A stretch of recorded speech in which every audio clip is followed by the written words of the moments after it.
প্রিয় দর্শক, স্বাগত জানাচ্ছি আগামীর বাংলাদেশ অনুষ্ঠানে। আজকে আমাদের সঙ্গে আলোচনায় রয়েছেন রাজনৈতিক বিশ্লেষক জনাব আশরাফ কায়সার। আপনাকে স্বাগত। ধন্যবাদ। লন্ডনে চিকিৎসা শেষ 4 মাস পর বিএনপির চেয়ারপারসন বেগম খালেদা জিয়া দেশে ফিরেছেন। গত কদিন ধরেই এটি নিয়ে শুধু বিএনপির দলীয় নেতাকর্মীদের মধ্যে নয়, সাধারণ মানুষের মধ্যে উৎসাহ উদ্দীপনার কোনো কমতি ছিল না। এবং আপনি দেখছেন যে মিডিয়াগুলো এই বিষয়ে সর্বশেষ আপডেট খবরটা মানুষকে জানানোর চেষ্টা করেছে। এবং লন্ডন থেকেও প্রচুর খবর এসছে, উনি বিমানে উঠছেন, কথা বলছেন, ইত্যাদি ইত্যাদি সব কিছু কাভার করা হচ্ছে। এবং আপনি জানেন যে কাতারের একটি বিশেষ বিমানে এয়ার অ্যাম্বুলেন্স গত 8ই জানুয়ারি উনি লন্ডন যান এবং সেই একই বিমানে উনি লন্ডন থেকে দেশে ফিরছেন। তার যাওয়াটাও যেরকম রাজস্বিক ছিল, মানুষের প্রত্যাশা ছিল উনি সুস্থ হয়ে ফিরে আসেন, আশাটাও তার চেয়ে আরও বেশি।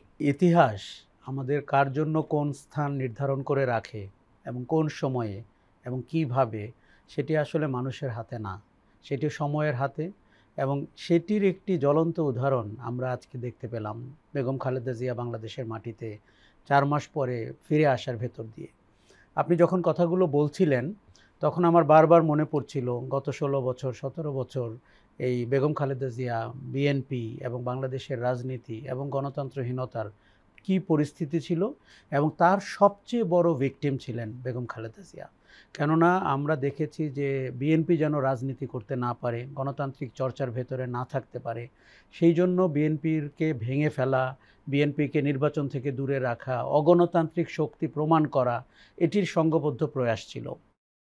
আপনি যদি রাজনীতিবিদের দৃষ্টিতে দেখেন যে একজন রাজনীতিবিদকে পোর খেতে হয়, সময়ের পরীক্ষায় অবতীর্ণ হতে হয়, বেগম খালেদা জিয়ার মতো এমন করে সময়ের পরীক্ষায় অবতীর্ণ হয়েছেন এই মুহূর্ত পর্যন্ত আর দ্বিতীয় নাম বলার সুযোগ আমাদের এখন নাই। কেননা তার জীবনের উপরে যে ধরনের বিষোদ্গার করা হয়েছে, তাকে বাড়ি থেকে উৎখাত করা হয়েছে, তাকে দলের মানে দায়িত্বে থাকতে পারবেন কি পারবেন আইনানুগ প্রক্রিয়ার কথা বলা হয়েছে, তাকে কারাবন্দি করা হয়েছে, তাকে তার চিকিৎসার ন্যূনতম সুবিধা দেওয়া হয়নি। এই সব করেও তারপর আপনি দেখবেন যে 5ই আগস্টের যে পরিবর্তন, তার আগ পর্যন্ত আমরা কিন্তু দেখেছিলাম যে তাকে বিদেশে যেতে দেওয়া হয়নি, তাকে ন্যূনতম চিকিৎসার সুবিধা দেওয়া হয়নি। 5ই আগস্টের পর থেকে আপনি দেখেন পরিস্থিতি সম্পূর্ণ ভিন্ন হয়ে গেল। যে ভদ্রমহিলা তখন দুর্দান্ত প্রতাপে দেশে ছিলেন তিনি পালিয়ে গেলেন, আর যিনি দেশের ভিতরে থাকলেন, আপোষ করলেন না এবং কোনো ধরনের কম্প্রোমাইজের জায়গায় গেলেন না, নির্বাচন নিয়ে হোক, রাজনীতি নিয়ে হোক, এমনকি তার ব্যক্তিগত সাজা নিয়ে হোক, যেটি আমি বলবো রাজনৈতিকভাবে কারসাজি করে বানানো হয়েছিল, তারপরে তার যে মূল্যায়ন হলো, তিনি যে প্রাপ্তিটি পেলেন, সেটির একটি পর্যায়ে আজকে আমরা ঢাকা বিমানবন্দরে দেখতে পেলাম। তিনি ফিরে এলেন। 80 বছর বয়সী বেগম খালেদা জিয়ার ব্যাপারে আমাদের একটা জাতীয় অনুভূতি তৈরি হয়েছে। কেননা আপনি জানেন ইতিহাস কিন্তু নির্যাতিতের পক্ষে থাকে, এবং তিনি যেভাবে নির্যাতিত হয়েছেন, একসময় উনি যখন 80-র দশকে আপোষের নেত্রী হিসাবে দাঁড়িয়েছিলেন, তখন অত্যন্ত যৌক্তিক কারণ ছিল তার ওই আপোষের নেতৃত্বের দিকে মানুষের চোখ ফেরানোর। কেননা উনি 86 নির্বাচনে যাননি, উনি এরশাদের সাথে কোনো কম্প্রোমাইজ করেননি। তার পুরস্কার উনি পেলেন 90 সালের পরে, 91 সালে সরকার গঠন করে।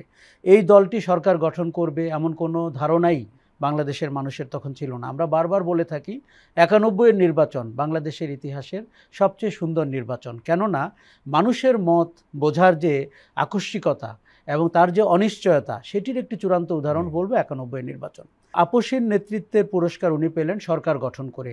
তারপরে অনেক ধরনের সরকার গঠন হয়েছে, একদলীয় নির্বাচন করার চেষ্টা হয়েছে, ইত্যাদি সবই রয়েছে।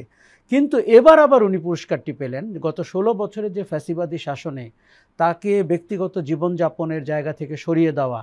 এবং আপনি জানেন একটা মানুষ যদি পরিবারের সাথে না থাকে, একটা মানুষ যদি তার রাজনৈতিক কর্মীদের সাহচর্যে না থাকে এবং স্বাভাবিক জীবনযাপন করতে না পারে, আপনি ভাবুন তো সেই কারাগারটির কথা যেখানে উনি একমাত্র বন্দী ছিলেন, বিশাল এক ভবনের ভিতরে। এটি তো কয়েক ঘন্টার জন্যই একটা মানুষের জীবনের জন্য একটা কালো সময়।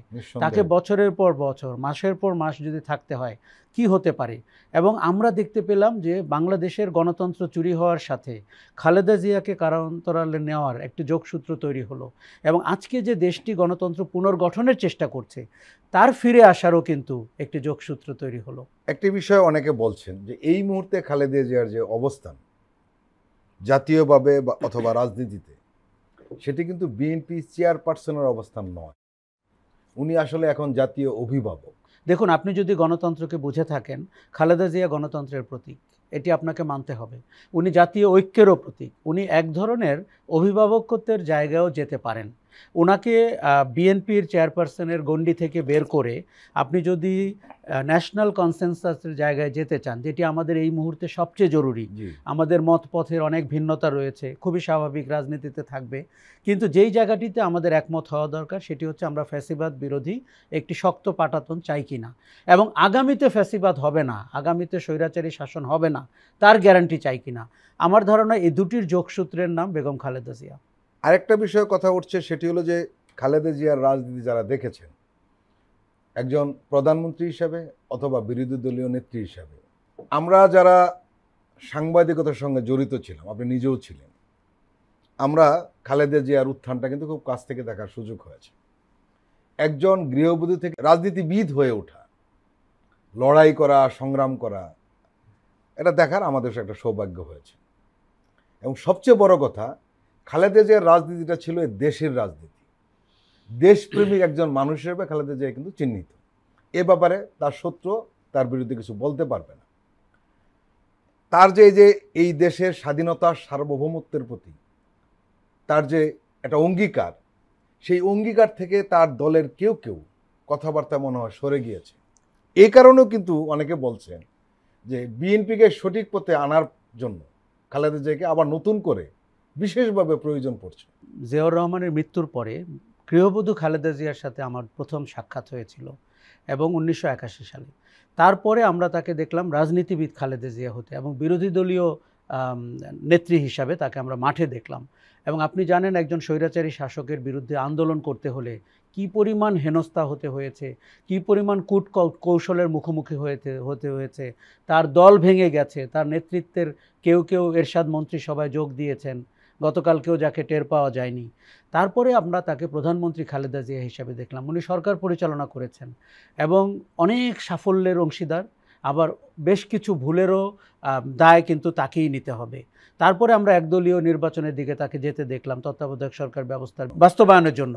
তারপরে আমরা দেখলাম যে 2001 থেকে 2006-এর একটি শাসন, যেখানে বলা হলো যে তার একটি প্যারালাল সরকারও সরকারের ভেতরে অবস্থান করছে। এই সব কিছু নিয়েই আমরা কিন্তু তুল্যমূল্য বিচার করতে চাই। একজন মানুষ যখন শাসন করবেন, নেতৃত্ব দিবেন, দল চালাবেন, তার ভুল হবে না, এটি কোনো বলার কোনো সুযোগ নাই, এটি হবেই।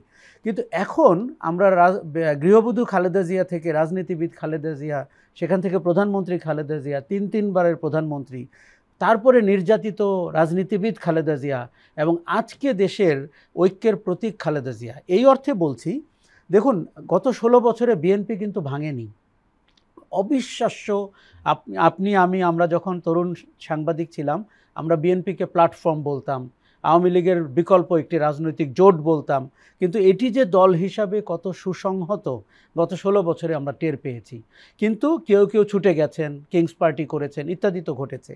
এখন আমাদের যে রাজনৈতিক বিতর্ক, আমাদের যে অনিশ্চয়তা, তার কিন্তু বেশ কয়েকটি চেহারা আছে।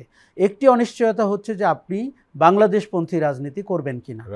এই বাংলাদেশপন্থী রাজনীতির আমার মনে হয় অনেক বছর, 3 দশক আগের থেকে আমি খালেদা জিয়ার মধ্যে দেখেছি, এবং সেটি আমাদের দেশে এখন সবচেয়ে জরুরি। আপনি জানেন যে আমরা প্রতিবেশীর সাথে একটি শক্ত মর্যাদাশীল অবস্থান তৈরি করার চেষ্টা করছি। কাজে আগামীতে যারা সরকার গঠন করবে তারা কি এই শক্ত অবস্থান ধরে রাখবেন, নাকি তাদের কোনো নেতৃত্বের যে নতজানু চেহারাটি আছে সেটি তারা চেষ্টা করবেন কৌশলে ঢুকিয়ে দিতে। বেগম খালেদা জিয়াকে এই প্রশ্নের উত্তর দাঁড় করাতে হবে তার দলের ভেতরে এবং বাংলাদেশের সমাজে এবং রাষ্ট্রে। এবং আমার ধারণা এই জায়গাটিতে অন্য রাজনৈতিক শক্তিগুলোরও এক ধরনের ঐক্য তৈরি হয়েছে। আমরা চাই একটি মর্যাদাশীল রাষ্ট্রের চেহারাটি দেখতে। দ্বিতীয় হচ্ছে যে আপনি বাংলাদেশের স্বার্থকে সবচেয়ে সামনে আগাবেন কিনা। আমার মনে হয় 5ই আগস্ট আমাদেরকে বলে দিয়েছে আর কোনো শক্তির উপরে নির্ভর করে আপনার ক্ষমতায় আসতে হবে না। বাংলাদেশের জনগণের শক্তি সবচেয়ে সাস্টেনেবল এবং সবচেয়ে দীর্ঘমেয়াদের। বেগম খালেদা জিয়া সবসময় তাই ভাবতেন। আমার মনে হয় আরও একবার এই ঘটনাটি তাকে মনে নিতে হবে এবং দলে রূপান্তর করতে হবে যে দলটি এভাবে চলবে। তৃতীয়ত হচ্ছে যেই বিতর্কগুলো এখন রয়েছে, বিশেষ করে সংস্কারের ক্ষেত্রে, আগামীর রূপরেখা, আগামীর শাসনতন্ত্র, আগামীর সরকার, আগামীর প্রধানমন্ত্রী, এই জায়গাটিতেও তাকে উত্তরটি দিতে হবে। আমার ধারণা উনি অনেক বিতর্কের অবসান ঘটিয়ে দিতে পারেন। নিঃসন্দেহে। এবং চতুর্থত বিএনপির নেতৃত্ব, দেখুন সবসময় একজন ব্যক্তিকে শারীরিকভাবে সক্ষম হতে হবে, তিনি দৃশ্যমান হবেন, এটি কিন্তু ঠিক না। বেগম খালেদা জিয়ার এখন যে বয়স এবং গত 16 বছরের নির্যাতনের পরে তার যে শারীরিক অবস্থা, বিশেষ করে 6 বছরের চিকিৎসাহীনতার পরে তার যে শারীরিক অবস্থা, আমার মনে হয় যে তার সিদ্ধান্ত গ্রহণ প্রক্রিয়াটি যদি দল বুঝে থাকে এবং দেশ বুঝতে পারে, এতে বাংলাদেশ একটি নিরাপদ, প্রগতিশীল এবং মর্যাদাশীল রাষ্ট্র হিসাবে সামনে এগিয়ে যেতে পারবে। আমাদের সাম্প্রতিক অনেকগুলো সংস্কারের এবং মৌলিক সংস্কারের উত্তর কিন্তু বেগম খালেদা জিয়া নিজেই দিতে পারেন। আরেকটা বিষয় সামনে এসছে যেটা আলোচনা হচ্ছে, সেটি হলো যে খালেদা জিয়ার সঙ্গে তার 2 পুত্রবধূ ডাক্তার জুবাইদা রহমান ও সৈয়দা শর্মিলা রহমান দেশে এসছে। ডাক্তার জুবাইদা 17 বছর পর দেশে ফিরলেন। ডাক্তার জুবাইদা রহমানের ব্যাপারে এদেশের মানুষের খুব আগ্রহ রয়েছে। এই কারণে কেউ কেউ বলছেন যে উনিও রাজনীতিতে আসতে পারেন। এই ধরনের আলাপ চলছে, এর কিন্তু কোনো ভিত্তি ওইভাবে শক্তভাবে বলার সুযোগ কম। কি বলবেন আপনি? প্রথমত আমি ডক্টর জুবাইদা রহমানকে স্বাগত জানাই বাংলাদেশে। দেখুন 17 বছর পরে একজন মানুষ তার নিজের দেশে ফিরতে পারে, এটি পরিষ্কার বলে দেয় আমরা কোন পরিস্থিতিতে ছিলাম। উনি অত্যন্ত সফল তার ব্যক্তিগত ক্যারিয়ারে, পড়াশোনায় এবং মেধাবী, মার্জিত মানুষ, রুচিশীল মানুষ হিসাবে পরিচিত। আমরা যদি তারেক রহমানের সংশ্লিষ্টতার বাইরেও চিন্তা করি, তার পরিবার, তার মা এবং ধানমন্ডিতে তাদের যে স্কুল সুরভি, সব মিলিয়ে মনে হয়েছে যে বাংলাদেশের একটি আদর্শ পরিবারের সন্তান ডক্টর জুবাইদা রহমান।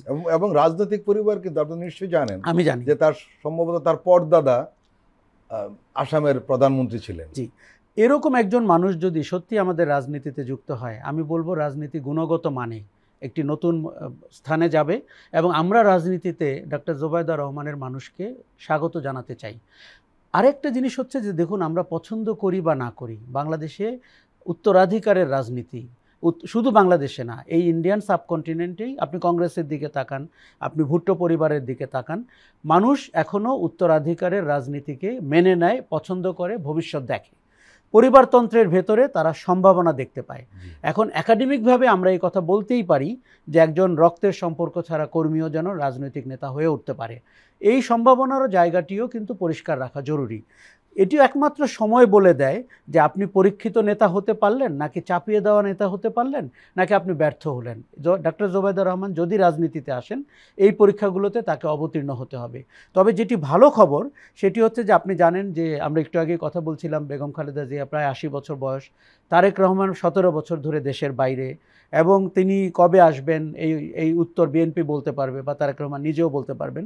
তবে দুটি ঘটনা আমি দেখলাম, 17 বছর দেশের বাইরে থেকে এবং ব্রিটিশ সমাজে থেকে তারেক রহমানের যে গুণগত পরিবর্তন, যে পরিধি, যে ম্যাচিউরিটি এবং আপনার ভিন্ন মতের প্রতি সহনশীলতা, এর যে উৎকর্ষ, সেটি আমাদের দেশের অনেক রাজনীতিবিদদের যুগের পর যুগ, দশকের পর দশক দেখে আমরা দেখিনি। আমি তারেক রহমানের ব্যাপারে অত্যন্ত আশাবাদী এবং গত 9 মাসে আমার আশাবাদ আরও বেড়েছে। আমার মনে হয়েছে যে তিনি বিতর্ক কম করেছেন, তিনি সমাধান বেশি বলেছেন এবং খুব বাধ্য না হলে সমালোচনা করেননি। বেগম খালেদা জিয়া কিন্তু 16 বছরে টের পেয়েছেন যে রাজনীতি যদি আমরা পাটাতনটি নষ্ট করে ফেলি, তাহলে দল, ব্যক্তি, নেতৃত্ব কারো জীবনই কিন্তু প্রশ্নের বাইরে না। এবং তিনি যেই পরীক্ষার ভেতর দিয়ে গেছেন, 2-1 ছাড়া কারো নাম আমি বলতে পারবো না রাজনীতিবিদ যারা এই পরীক্ষায় উত্তীর্ণ হতে পারতেন। পরীক্ষাটি হচ্ছে তাকে ক্ষমা চাইতে বলা হয়েছিল, পরীক্ষাটি হচ্ছে তাকে মেনে নিতে বলা হয়েছিল তার বিরুদ্ধে অভিযোগ সঠিক, পরীক্ষাটি হচ্ছে তাকে নির্বাচনে যেতে বলা হয়েছিল।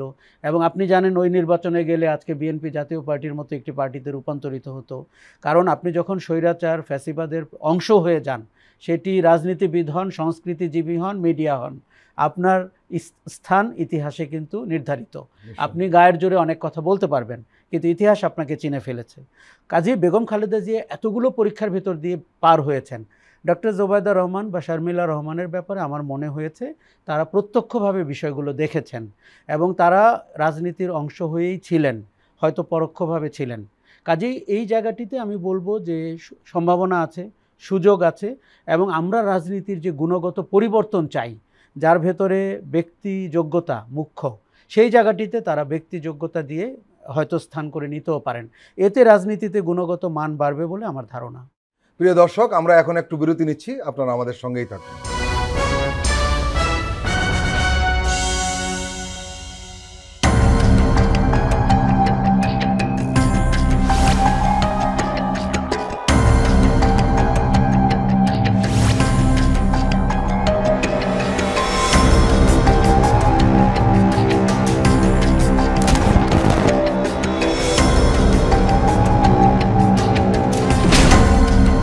ফ্যাসিবাদের দিনলিপি, গবেষণা ও উপস্থাপনা সাইদ খান, প্রযোজনা আফরোজা সুলতানা ও মামুন মাহমুদ।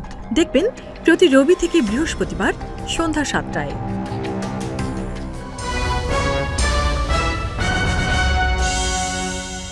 আবারও স্বাগত আগামীর বাংলাদেশ অনুষ্ঠানে। আজকে আমাদের সঙ্গে আলোচনায় রয়েছেন রাজনৈতিক বিশ্লেষক জনাব আশরাফ কায়সার। ইউরোপীয় ইউনিয়নের রাষ্ট্রদূত মাইকেল মিলারের একটি বক্তব্য নিয়ে বেশ তুলপাড় শব্দটাই বলতে চাই, কারণ আসল তুলপাড়ই হচ্ছে। সম্ভবত খালেদা জিয়ার আজকের আগমন না হলে এই বিষয়টি নিয়ে আরও বেশি আলোচনা হতো। উনি প্রেস ক্লাবের একটা অনুষ্ঠানে গতকাল বলেছেন যে জাতীয় নির্বাচন কখন হবে সেটা বাংলাদেশের সিদ্ধান্ত, তবে নির্বাচনের আগে প্রয়োজনীয় সংস্কারগুলো সম্পূর্ণ করার পক্ষে তারা। নির্বাচন নিয়ে ইউরোপীয় ইউনিয়নের পক্ষ থেকে কোনো চাপ নেই বলেও তিনি তার বক্তৃতায় উল্লেখ করেছেন। আমার মনে হয় যে পশ্চিমাদের অবস্থানটা উনি পুনর্ব্যক্ত করেছেন। এই কথাটি তারা শুধু ইউরোপিয়ান ইউনিয়ন না, আমেরিকান ডিপ্লোম্যাটরাও ঢাকায় এসে একই কথা বলেন। বর্তমান সরকার একটা জায়গায় একটা যোগ করে সম্ভবত আনুষ্ঠানিকভাবে হয়ে গেল বক্তব্যটা। নিশ্চয়ই উনি ওনার অফিসিয়াল স্টেটমেন্ট ছাড়া এই জায়গায় বলতে পারতেন না। সরকার একটি জায়গা পরিষ্কার করেছে, অ্যান্ড বিশেষ করে যারা গণ অভ্যুত্থানের দিকে নজর রেখেছিলেন কিংবা আরেকটু পেছনে গিয়ে গত ফ্যাসিবাদী শাসনটিকে প্রত্যক্ষভাবে খেয়াল করছিলেন, তারা বুঝতে পেরেছেন বাংলাদেশের সংকটটি কী। বাংলাদেশের সংকটটি কিন্তু ব্যক্তির সংকট না, বাংলাদেশের সংকটটি কিন্তু সরকারের সংকটও না। বাংলাদেশের সংকট হচ্ছে আমাদের মৌল কাঠামোর যে সংস্কার দরকার সেটির সংকট, যাতে করে আপনি প্রধানমন্ত্রী অপার ক্ষমতার অধিকারী না হন, যাতে করে সরকারটি এক ব্যক্তির সরকার না হয়। যেমন আমি প্রায় বলতাম গত শাসন আমলটি ছিল এক ব্যক্তির শাসন। আমাদের সংবিধানের ভেতরে স্বৈরাচার হওয়ার যথেষ্ট উপাদান আছে। এখন আপনি বা আমিও যদি কথার কথা এরকম একটি সুযোগ পাই, এটি তখন আমার ডিসক্রিশন হয়ে যায়, আমি কি সুযোগটি ব্যবহার করব কি করব না।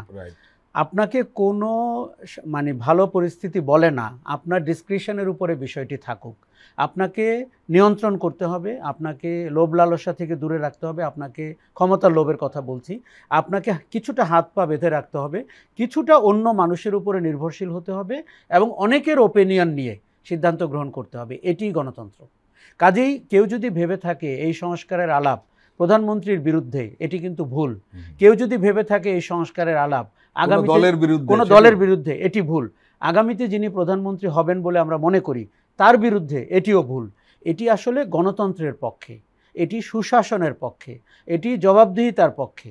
কাজে এইভাবে যদি বিষয়টা আমরা দেখি, ইউরোপিয়ান ইউনিয়নের প্রতিনিধি যেটি বলেছেন, তারা মনে করছেন যে এই সংস্কারগুলো, বিশেষ করে মৌলিক সংস্কার, যেগুলোকে বাংলাদেশের গণতান্ত্রিক উত্তরণে সাহায্য করবে এবং গণতান্ত্রিক শাসনে আপনাকে অনেক দূর এগিয়ে রাখবে, ওই সংস্কারগুলো তারা চান, যেটি আমরাও চাই, যেটি বাংলাদেশের আমার ধারণা সব জনগণই চান, সরকারও চান, অভ্যুত্থানের শক্তিও চান। এখন যেই বিতর্কটি হচ্ছে, সেই বিতর্কটি হচ্ছে আমরা দলীয় দৃষ্টিকোণ থেকে দেখার কারণে অথবা ব্যক্তিগত দৃষ্টিকোণ থেকে দেখার কারণে। এখন আমরা যদি কেউ ভেবে থাকি যে আমরা আগামী 10 বছর দেশ শাসন করব, তখন আমাদের ভিতরে বিতর্কটি আরও দানা বেঁধে ওঠে। কিন্তু এই ধারণাটি তো সঠিক নয়। এই ধারণাটি একদম সঠিক নয়। আমার ওই বন্ধুদেরকে আমি বলতে চাই, তারা আহত হতে পারেন, যে এত উচ্চাভিলাষী পরিকল্পনা করা, দীর্ঘমেয়াদে চিন্তা করা আজকের বাংলাদেশ মনে হয় আর সহ্য করবে না। কেননা আমরা অতীতে দেখেছি যারা 41 পর্যন্ত থাকতে চেয়েছিলেন তারা পালিয়ে গেলেন 24-এ। কাজে এখান থেকে আমাদের যেটি শিক্ষা নিতে হবে, আপনাকে বরাবর জনগণের উপরে নির্ভর করতে হবে, সুশাসনের প্র্যাকটিস করতে হবে এবং জবাবদিহিতার চর্চায় থাকতে হবে। তাতে কিন্তু আপনি যেই ধারাবাহিকতা চাচ্ছেন তার চেয়ে বেশি ধারাবাহিকতা আপনি পেতে পারেন পুরস্কার হিসাবে। আমরা 91 সালে বেগম খালেদা জিয়াকে এই পুরস্কার পেতে দেখেছি। এই যে 5ই আগস্টের পরে তার প্রত্যাবর্তন, আজকে সহ এই পুরস্কার আমরা পেতে দেখলাম। আপনি এই মধুর পুরস্কারটির জন্য অপেক্ষা করবেন। পুরস্কারটিকে যদি আপনি নিজের মতো করে নিয়ে নেন বা বলে নেন যে এটি আমার পুরস্কার, আমি নিয়ে নিলাম, তাহলে কিন্তু হবে না। এই সংস্কারের পক্ষে ইউরোপিয়ান ইউনিয়ন, মার্কিন যুক্তরাষ্ট্র এবং বাংলাদেশের যারা বন্ধু তারা প্রায় প্রত্যেকেই।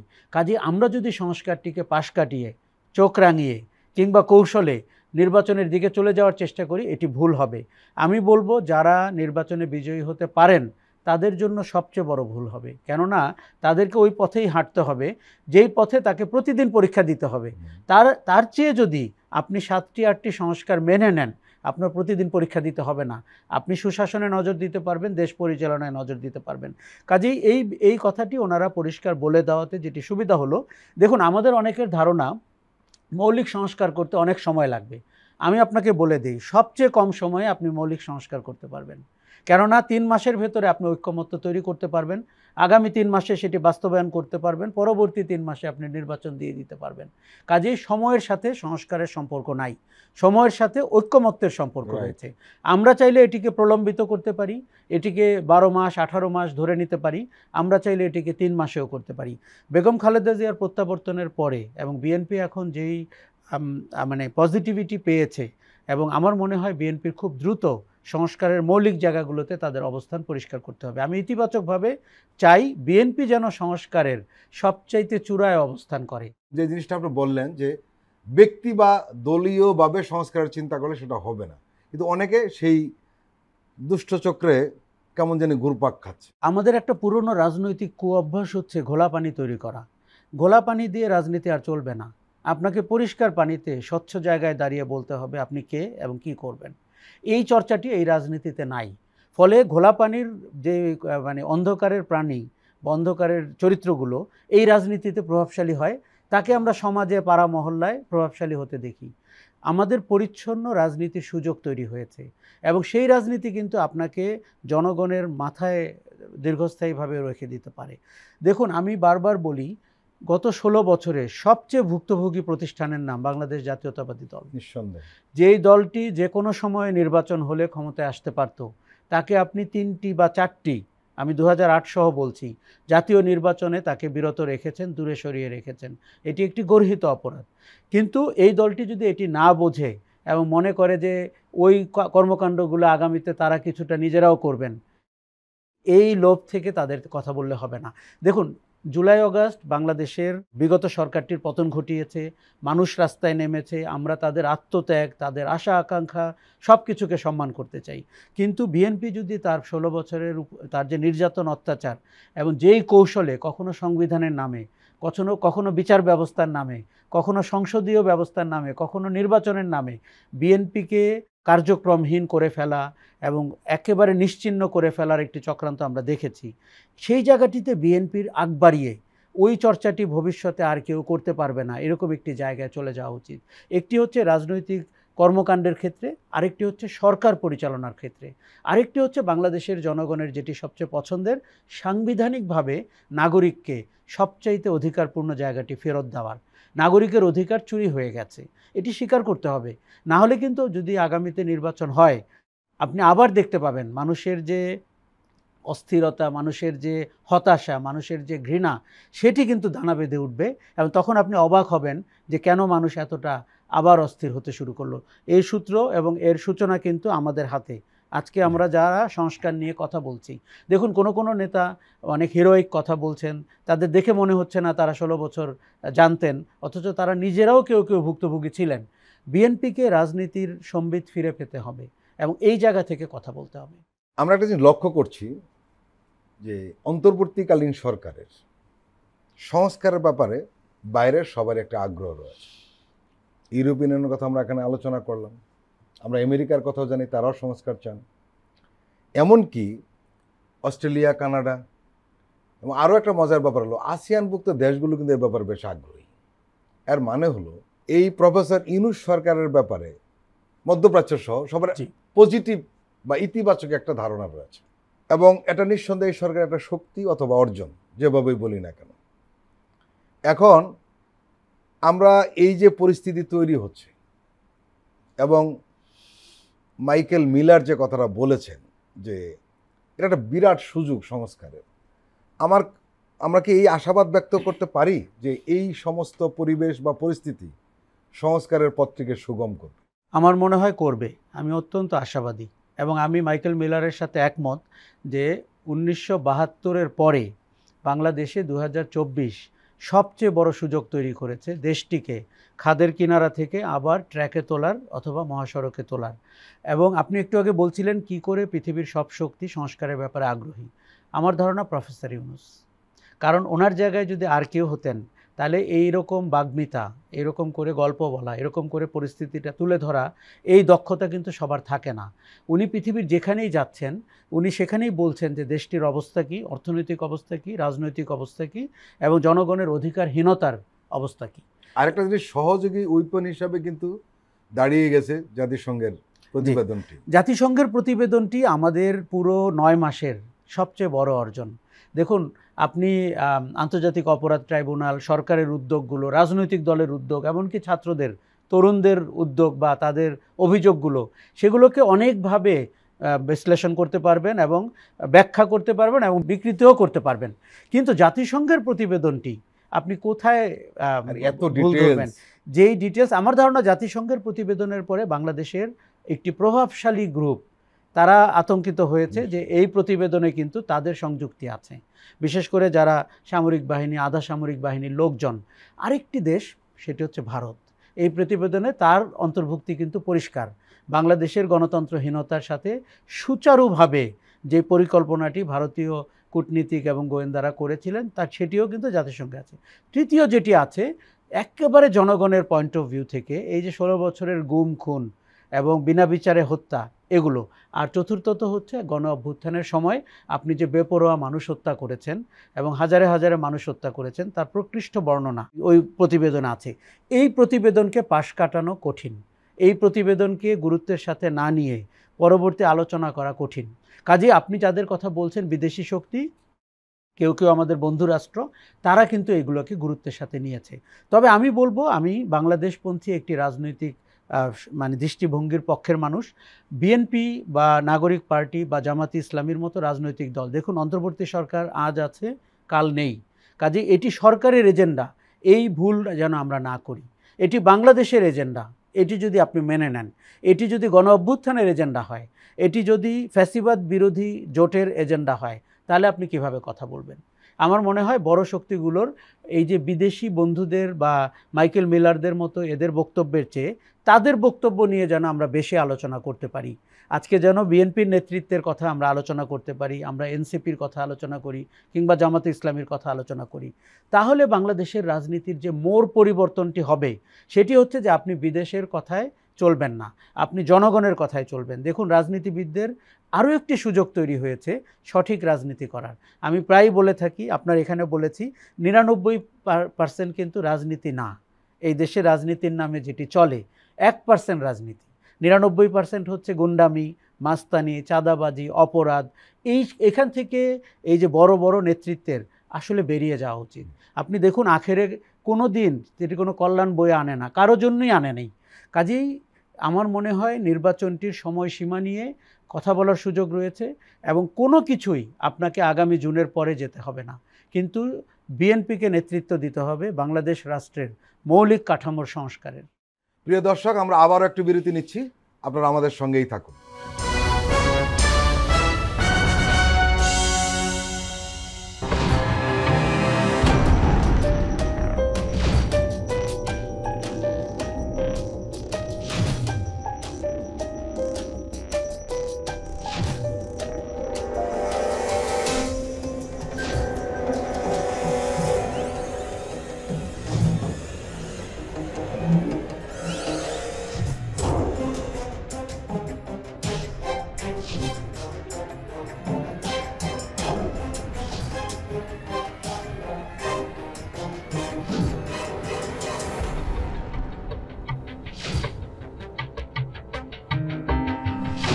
কেমন আছে অর্থনীতি দেখবেন প্রতি সোম ও মঙ্গলবার রাত 10:20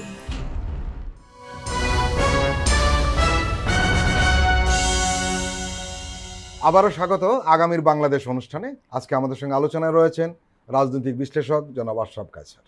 আপনি নিশ্চয়ই লক্ষ্য করেছেন গত কয়েকদিন ধরে গণমাধ্যমের স্বাধীনতা, গণমাধ্যম ও গণতন্ত্র এই বিষয়গুলি বেশ আলোচনা হচ্ছে। আলোচনার দুটি কারণ, একটি হলো সংস্কৃতি উপদেষ্টার সংবাদ সম্মেলনে কয়েকজন সাংবাদিকের ফ্যাসিস্টের পক্ষে প্রশ্ন করা এবং পরে নিজ নিজ মিডিয়া থেকে চাকরিচ্যুতি। আরেকটি বিষয় হলো বিশ্বমুক্ত গণমাধ্যম দিবস 2025-এর যে প্রতিবেদন, সেটি নিয়ে দেখা গেল যে ওয়ার্ল্ড প্রেস ফ্রিডম সূচকে বাংলাদেশ 16 ধাপ এগিয়েছে, আর ফ্যাসিস্ট সরকার আমলে এই সূচক বাংলাদেশকে 44 ভাগ পিছিয়ে দিয়েছিল। এখন ভারত এবং পাকিস্তানও কিন্তু আমাদের পেছনে। এবং একটা অবাক করার বিষয়, বিশ্বের সবচেয়ে বৃহত্তর গণতন্ত্রের দেশ ভারত, এই ধরনের প্রচার করা হয় না, তাদের সংবাদ মাধ্যমের অবস্থাটা কোন জায়গায়।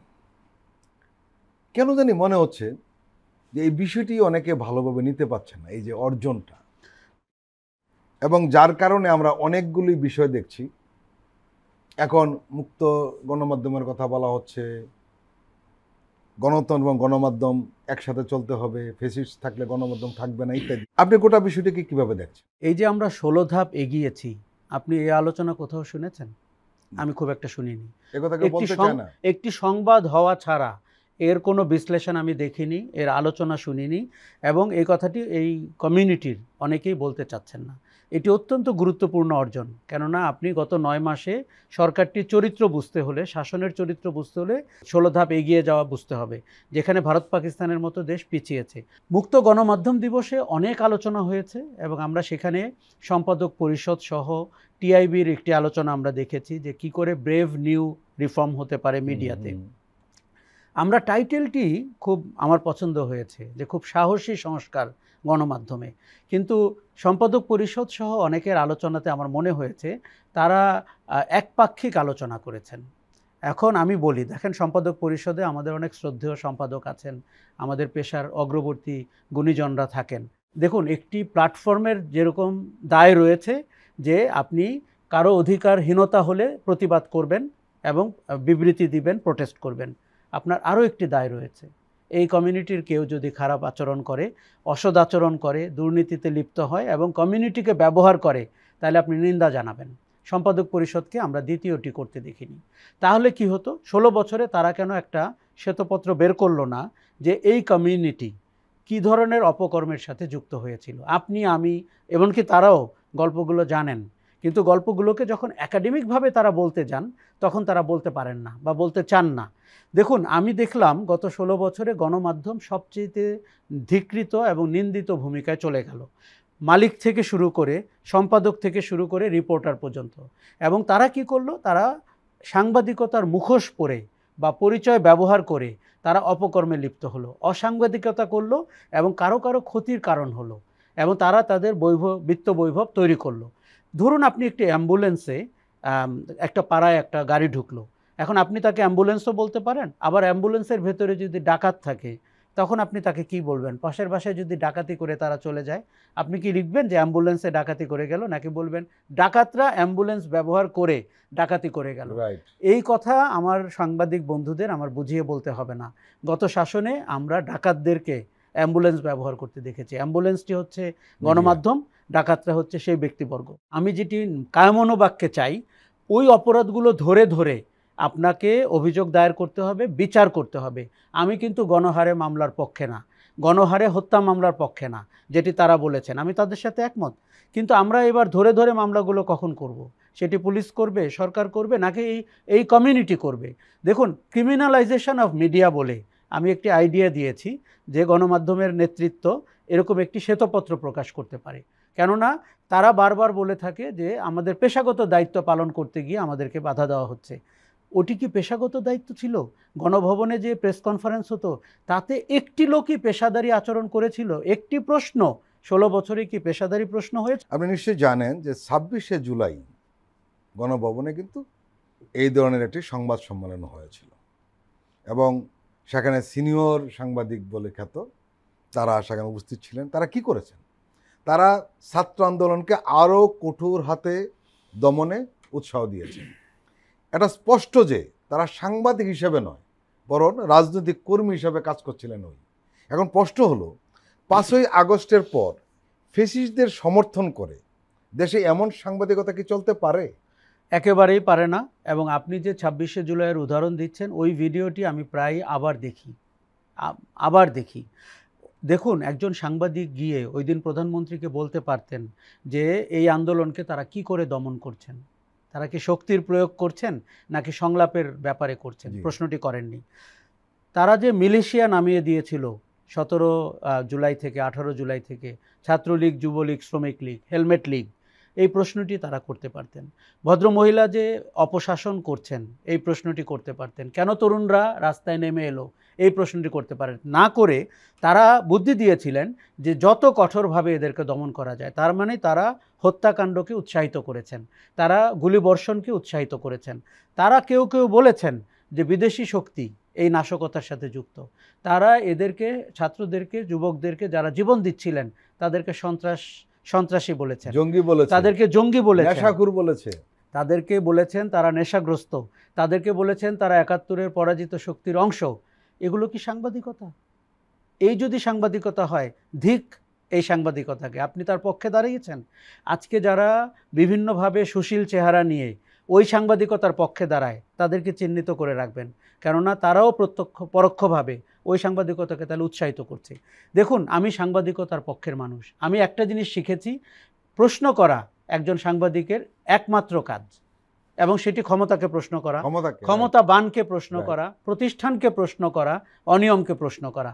আমরা প্রশ্ন করাকে আমরা বাধা দিব না। এমনকি যেই 3 জন সাংবাদিক চাকরি হারিয়েছেন এবং সরোয়ার ফারুকীর প্রেস কনফারেন্সে যে প্রশ্ন করেছেন, তাদের মতলব খারাপ হতে পারে, তারা ফ্যাসিস্টের মতো করে প্রশ্ন করেছেন, আমি সব বুঝেছি। তারপরে আমি তাদের প্রশ্নের অধিকারের পক্ষে। কিন্তু এই যে 226 জনের বিরুদ্ধে মামলা, আপনি জানেন সামাজিক যোগাযোগ মাধ্যমে পলাতকরা ওই পোস্ট শেয়ার করছেন, এবং সেই পলাতকরা যারা প্রেস ক্লাবের প্রেসিডেন্ট ছিলেন, সেই পলাতকরা যারা একটা সংবাদপত্রের সম্পাদক হয়ে প্রণব মুখার্জি, বসুন্ধরা এবং এবং আমাদের ডিজিএফআই মিলিয়ে সমাজে বিচরণ করতেন, তারা কেউ কেউ, সাংবাদিকতা তো দূরের কথা, অপরাধী চক্রের চেয়েও নিকৃষ্ট ছিলেন। কাজেই আমাদের কমিউনিটির দায়িত্ব রয়েছে, মিডিয়া বা গণমাধ্যম, বিজ্ঞাপনী সংস্থা যারা 16 বছরে তাদের যে বিজ্ঞাপনের অর্থ সেটি দিয়ে ওই ফ্যাসিস্ট সরকারকে সাহায্য করেছে, এবং চিহ্নিত ব্যক্তিবর্গ যারা কালিমা লেপন করেছে এই প্রতিষ্ঠানগুলোর উপরে, সাংবাদিকতার উপরে, তাদেরকে মুক্ত গণমাধ্যম সপ্তাহের ভেতরেই আমাদেরকে আলাদা করে চিহ্নিত করে এবং ধরে ধরে তাদের অপরাধকে চিহ্নিত করে তাদেরকে বিচারের আওতায় আনা। 2024 সাল আমাদেরকে আবার সুযোগ দিয়েছে গণমাধ্যমকে নিজের পায়ে দাঁড় করানো। সোমবার একটি অনুষ্ঠানে তথ্য উপদেষ্টা মাহফুজ আলম স্পষ্ট কিছু কথা বলেছেন। একটা দায়িত্বশীল পদে থেকে এত স্পষ্ট কথা ইতিমধ্যে আমরা সরকারের পক্ষ থেকে কিন্তু শুনিনি। উনি একটা কথা বলেছেন মিডিয়াকে, যে আপনারা ফেসিবাদের পক্ষে সম্মতি উৎপাদন কইরেন না। আরেকটি কথা উনি বলেছেন যে, যেটা আমরা লক্ষ্য করছিলাম, এই প্রথম সরকারের পক্ষ থেকে এই ধরনের কথা বলা হলো। মাহফুজ আলম বলেছেন যে কয়েকটি পত্রিকা জুলাই অভ্যুত্থান লেখে না বা ছাত্র জনতার অভ্যুত্থান লেখে না, তারা লেখে কি জুলাই আন্দোলন। তারা বলেন যে ক্ষমতার পট পরিবর্তনের পরবর্তী সরকার, এই অন্তর্বর্তী সরকার বলে, কিন্তু তারা এটা বলে না যে এটা হলো গণ অভ্যুত্থানের সরকার। মানে তারা যখন এই পট পরিবর্তনের সরকার বলে তখন কি দাঁড়ায়, যে এখানে 2000 মানুষ শহীদ হয়নি, এই তো দাঁড়ায় একটা চক্রান্ত হয়েছিল, সেখানে হাসিনাকে উৎখাত করা হয়েছে। উনি স্পষ্ট বলেছেন যে গণমাধ্যম এটা করতে পারে না। গণমাধ্যমের একটা সুচারু ক্যামোফ্লেজড চেহারা কিন্তু দেখতে পাই, এবং যারা হাসিনার পলায়ন লেখে না, তারা লেখে ক্ষমতা ছেড়ে চলে গেলেন, উনি যে পালিয়ে গেলেন এই কথাটি লেখেন না, এবং এটি যে একটি গণ অভ্যুত্থান হয়েছে কিংবা বিপ্লব হয়েছে সেটি লেখেন না, এবং তারা পট পরিবর্তন লেখেন। কেননা তাতে করে শব্দের ভিতর দিয়ে, মাহফুজ ঠিকই বলেছেন, শব্দ চয়ন দিয়ে আপনি পরিষ্কার বুঝে যাবেন কার কি অবস্থান। এবং তারা এক ধরনের সুশীল চেহারা করে থাকেন। তারা বাংলাদেশের সম্ভাব্য বড় রাজনৈতিক শক্তিকে বিভিন্ন সময়ে বিষোদ্গার করেছেন, অপপ্রচার করেছেন। এবং আমরা এই রোলটি দেখেছি, এরা কেউ কেউ হাসিনাপন্থী, এরা কেউ কেউ ফ্যাসিজমপন্থী, এরা কেউ কেউ তাদের প্রতিষ্ঠানে এক একজন ফ্যাসিস্ট, তাদের কোনো কোনো সহকর্মী 16-15 বছরে ফ্যাসিজমের সব সুবিধা নিয়ে প্রতিষ্ঠানগুলোর সাথে কাজ করেছে। কাজেই এদের চেহারাটি আস্তে আস্তে বেরিয়ে আসছে। আপনি গত 9 মাসে খেয়াল করবেন অনেক ধরনের মুখোশ পরিবর্তন হচ্ছে, শব্দ চয়নে পরিবর্তন হচ্ছে। কেউ কেউ ছাত্র নেতাদের বই প্রকাশ করে জায়েজ করতে চাচ্ছেন তাদের গত 16 বছরের যে কুকীর্তিগুলো তৈরি হয়েছে, অথবা শেষ মুহূর্তে দৌড়ে এসে অভ্যুত্থানের সাথে নিজেকে সংযুক্তি করার। আমরা বলছি না আপনি অযৌক্তিকভাবে কোনো রিপোর্ট করুন অথবা মন্তব্য ছাপুন, আপনি যৌক্তিকভাবে ছাপবেন, কারণ আগামীর বাংলাদেশ কি হবে সেটি পরে। গত বাংলাদেশ বা হাসিনার বাংলাদেশ বা ফ্যাসিস্ট বাংলাদেশের চেহারাটি আপনি ছবিটা সুন্দর করে আঁকুন। ওই সময়ে আপনারা অনেকেই অনেক রোলে যেতে পারেননি, এখন কিন্তু সেটি প্রকৃষ্টভাবে আপনার কাছে পরিষ্কার হতে হবে। আমরা তাদের কাউকে কাউকে প্রতিদিন অবস্থান পরিবর্তন করতে দেখছি, মাঠের পরিস্থিতি দেখে, রাজনৈতিক কোন্দল দেখে, তরুণদের জনপ্রিয়তা দেখে কিংবা জনপ্রিয়তাহীনতা দেখে তাদের অবস্থান চেঞ্জ হচ্ছে। এরা কিন্তু ভীষণ ভয়ঙ্কর অংশীদার আমাদের গণতন্ত্রের অবকাঠামো তৈরির। গণমাধ্যম চাইলে একটি দেশকে এগিয়ে নিতে পারে, গণমাধ্যম চাইলে তার রাজনৈতিক শক্তিগুলোকে দুর্বল করে নিজেই একটি শক্তি হিসাবে বাজারে উপস্থিত থাকতে। আমাদের এখানে কোনো কোনো গণমাধ্যম প্রতিষ্ঠানের ওই মতলবটি জন্ম থেকে আছে, ওই ব্যক্তিদের ওই অভিলাষটি জন্ম থেকে আছে। তারা রাজনৈতিক সংগঠনে সফল হননি, তারা ব্যর্থ বিপ্লবী, এখন তারা একটা ছায়া সরকার হিসাবে থেকে যেতে চাচ্ছেন। কিন্তু আমরা রাজনৈতিক সরকারের পক্ষের মানুষ। রাজনৈতিক সরকার যদি সবচেয়ে খারাপও হয়, তাদেরই দেশ শাসনের অধিকার রয়েছে। গণমাধ্যম কুমতলবে চলতে পারবে না। গণমাধ্যম কালোকে কালো, সাদাকে সাদা বলতে হবে, প্রশ্ন করতে হবে। কোনো ধরনের, আপনি দেখেছেন তারা কেউ কেউ অন্তর্বর্তী সরকার প্রধানের ইন্টারভিউ নেওয়ার সময় তাদের চেহারাটি পরিষ্কার করেছেন যে প্রশ্নটি না করে তিনি মন্তব্য জুড়ে দিচ্ছেন। তার মন্তব্য শোনার জন্য বাংলাদেশ অপেক্ষা করছে না। প্রফেসর ইউনূসের মন্তব্য আমার কাছে জরুরি, বিশেষ করে উনি যখন ভারতের ব্যাপারে কথা বলেন আমি তাকে দারুণ পছন্দ করি, কারণ বাংলাদেশের রাজনৈতিক শক্তিগুলোর এখান থেকে শেখার রয়েছে। কোনো কোনো গণমাধ্যম তার ভারতের অবস্থানকে কিছুটা কিন্তু হালকা করে বাজারে পরিবেশন করেন, কেননা তারা নিজেরাও ভারতীয় কোয়ার্টারের সাথে যোগাযোগ রেখে বেঁচে থাকার চেষ্টা করছেন।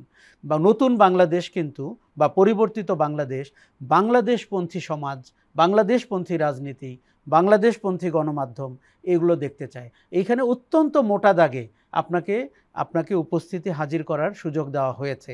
আমার ধারণা যে রাজনৈতিক শক্তির যেরকম বিদায় হয়েছে, পরাজিত হয়েছে, পালিয়ে গেছে বড় একটি রাজনৈতিক শক্তি, গণমাধ্যম, ব্যবসায়ী গ্রুপ এবং সুশীল সমাজ এবং কালচারাল ফ্রন্ট তো বটেই, আমাদের প্রত্যেকেই এরকম একটি পরীক্ষার ভেতর দিয়ে নতুন বাংলাদেশের নাগরিক হিসাবে নিজেদেরকে উজ্জ্বল প্রমাণ করতে হবে।